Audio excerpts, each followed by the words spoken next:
Hello, YouTube and my college English class. Today I'm going to talk to you about multimedia in the 21st century.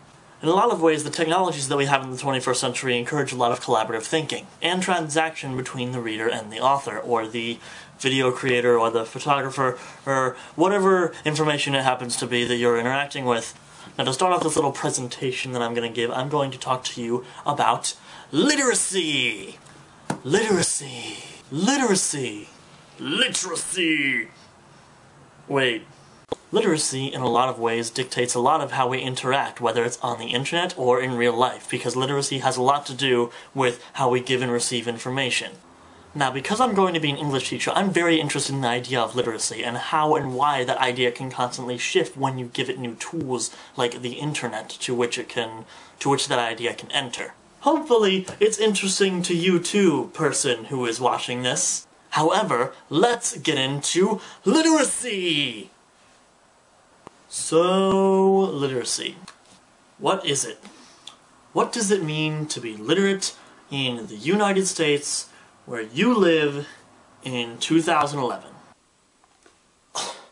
Well, literacy is the ability to read and write. Duh. Well, me with glasses, thank you for stopping by and giving your 2 cents. However, I disagree with your statement. Let me read you something from Louise Rosenblatt's The Reader, the Text, the Poem. This is from her first chapter called The Invisible Reader. The long history of the theory of literature, from Plato to the present, records certain well-known shifts of emphasis. In surveying these changes, I find it helpful to visualize a little scene. On a darkened stage, I see the figures of the author and the reader with the book, the text of the poem or play, or novel, between them. Spotlight focuses on one of them so brightly that the others fade into practical invisibility. Rejecting both of these extremes, the discussion that follows begins with readers encountering a text and proceeds to meet the basic questions that flow from this event. The purpose will be to admit into the limelight the whole scene, author, text, and reader. We shall be especially concerned with the member of the cast who has hitherto been neglected. The reader. I would read more, but there's a lot in here. Louise Rosenblatt offers up the idea that reading is a transaction. It's a conversation between the reader and the text. Both of them are interacting with each other.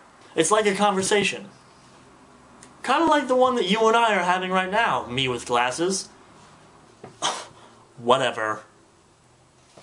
So I'm going to give to you an example of a reading I'm about to do. Vous allez faire un voyage. Quel temps fait à là où vous allez? Nommez 3 vêtements que vous allez mettre dans votre valise. À Chicago en mai, il fait froid et il pleut. Je vais mettre un imperméable, un parapluie et un pull dans ma valise. So, me with glasses, let me ask you a question.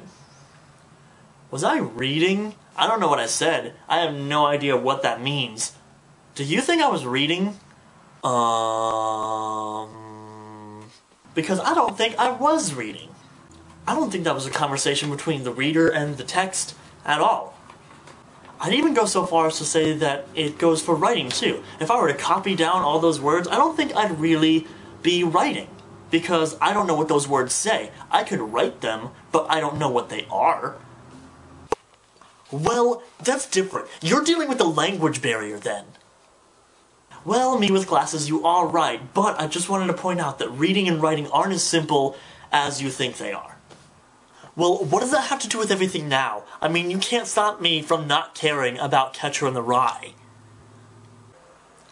Well, no, me with glasses, you're right. I can't stop you from not doing that.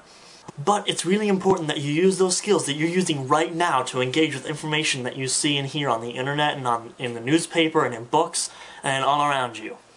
What kind of skills? What are you talking about? Well, you've been engaging with me, the author of this video, for the whole time that I've been speaking in it. You've been asking questions of me and transacting with me the whole time. Well, what does that have to do with me now? I mean, I can't exactly go on Charles Dickens' Twitter and ask him how he feels about Sidney Carton. No, but I'll show you what you can do. Look below you.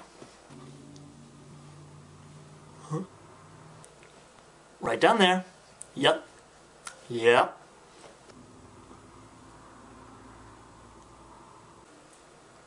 It's right there. Right there.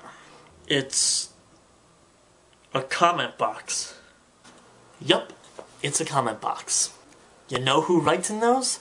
People just like you. People who want to actively engage with information that they encounter. Cool. Let me ask you a question, me with glasses. Do you know what Web 2.0 technology is? Yes?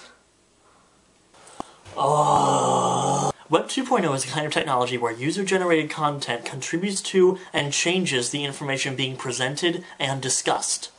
So the fact that this video has a comment box and that this video is in fact user-generated makes this video itself a Web 2.0 technology.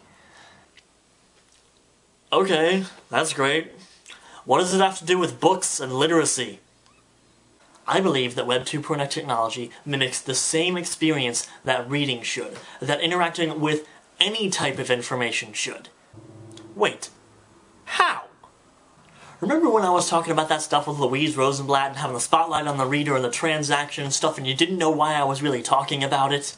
Because of that comment box, because of the interactivity of the medium which we're currently using, Web 2.0 technology makes Rosenblatt's theory of a transaction between the reader and the text, a conversation between the reader and the author, a lot more literal. But we aren't interacting with text. No, but is it any less different? We're using words, aren't we? We're communicating no matter what the medium is. No, I guess not. So what exactly are you saying about internet and multimedia in 2011? I think that because of these possibilities to engage a text, to talk about the newspaper, about Twilight, about why William Shakespeare is better than James Joyce, has really literalized Louise Rosenblatt's theory of reading and has really made us all much more engaged consumers of information. But what makes this so different from things before? People still talk about the newspaper and books and stuff. Because never before has it been accessible to so many people. Never before has it been so accessible on such a widespread scale. The possibilities are endless. These technologies that are available in the 21st century, although they can be quite a nuisance and a distraction sometimes, are making us as a people more active and engaged consumers of information. And I think when we utilize this kind of technology to encourage the transaction of reader and text, or video, or picture, or whatever it is, we encourage critical thinking, and critical ways of looking at problems, and problem solving, and thinking complexly, and I think lots of classrooms should really start utilizing this type of technology to encourage this type of learning. The question becomes, is how we do it. I believe that a lot of these Web 2.0 technologies start conversations about these texts that students are forced to read in schools, like A Tale of Two Cities, like 1984, in a way that a lot of methods of assessment really can't do, like simple worksheets or standardized tests. They just don't produce the same result as a Web 2.0 technology, where it's a lot of just like collaboration and conversation going on.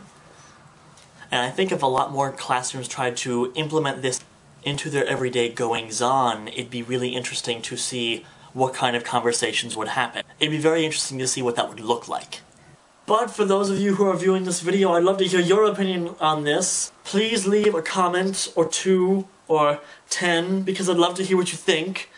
Let me know your opinion and let's start a conversation. Do you think technology is making us all more active and engaged consumers of information, or do you think it's making us all lazy and non-engaging robot things? Thank you so much for watching, and please comment!